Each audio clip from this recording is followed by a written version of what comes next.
Hello বন্ধুরা, কেমন আছো? আশা করি খুব ভালোই আছো। আবার চলে এলাম ছোট্ট একটা ব্লগ নিয়ে। প্রথম একটা ব্লগ দিয়েছিলাম ছিপ ফেলার, আবার নেক্সট ব্লগে চলে এলাম ছিপ নিয়ে। আর এখন ঘড়িতে বাজে প্রায় 2:40।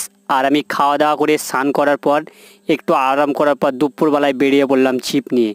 আর চলে যাচ্ছি আমাদের বাড়ি থেকে একটু দূরে। আর যে জায়গায় যাচ্ছি আগাছাতে পরিপূর্ণ। দেখো এত বড় বড় আগাছা, আমার থেকে অনেকটা বড়।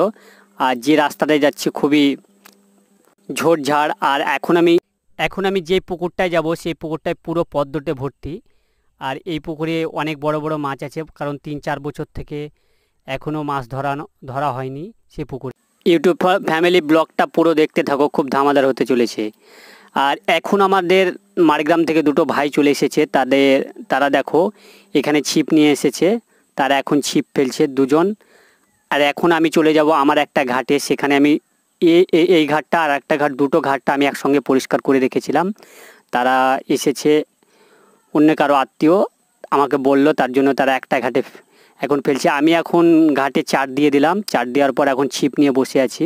আর যে মুখে বসে আছি এত পরিমাণে সূর্য তেজ, আর আমার দিকে সূর্যের মুখটা, আর চারিদিকে দেখো পুরো পদ্মতে ভর্তি পুকুরটা। আর এত বড় বড় মাছ আছে, একটা লেগে গেলে কাজ হয়ে যাবে। তার মধ্যে পুকুরে অনেকগুলো কই খাচ্ছে।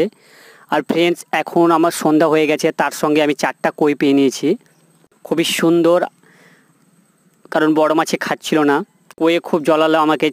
চারটে কই নিয়ে আমি ধরে গেছি। বন্ধুরা, ব্লগটা ভালো লেগে থাকলে লাইক, কমেন্ট, শেয়ার আর আমাকে সাবস্ক্রাইব করে দেবো। নেক্সট ব্লগে নিয়ে চলে আসবো। ধন্যবাদ।